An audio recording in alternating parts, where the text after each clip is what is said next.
Okay guys, I don't want to make claims that are unsubstantiated here. I said that I've never seen anybody do the aquaponics like I'm playing with right now. And so I did some deep research last night, and I did come across somebody that had done something very similar to this, but it was different. And I'm going to show you the reason why it's different now. We're coming in here, I got everything turned off because it is scorching hot in here.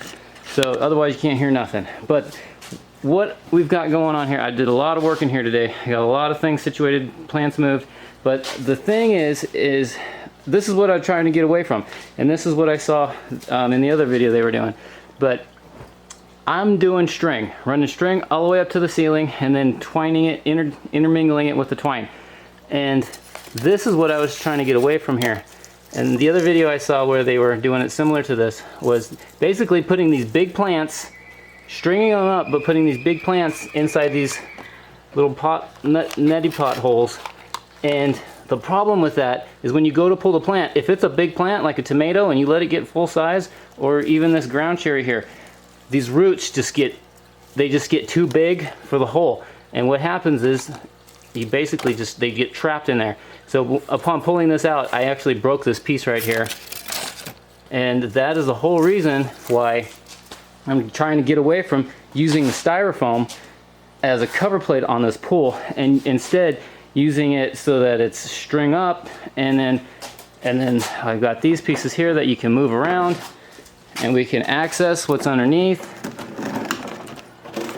So if I wanted to, I can get in there. Everything's off, so there's no see any bubbles right now, but this thing would be pumping bubbles left and right here if it was on.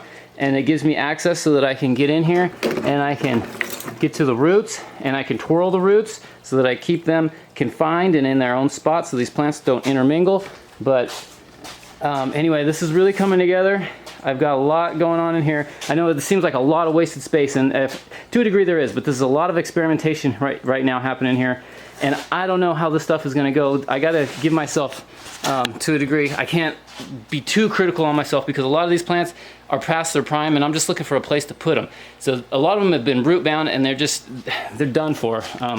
But I don't know what else to do with them, so I'm just trying to find a spot for them. But anyway here, now these plants, a couple of these I filled in some pepper plants, they're not gonna get too awful big. I had this plant. This is the second summer. This is a Cayenne Longton. Second summer I've had that plant going in here, but I've got a Carolina Reaper right there, and then I've got another one, and I'm just letting the roots sit in the water there so that maybe it gets big enough, then I'll string it up. But anyway, cucumbers, tomatoes, I am lots of experimenting going on here, guys. Anyway, that's the update for today. Thanks for tuning in. I'll see you tomorrow.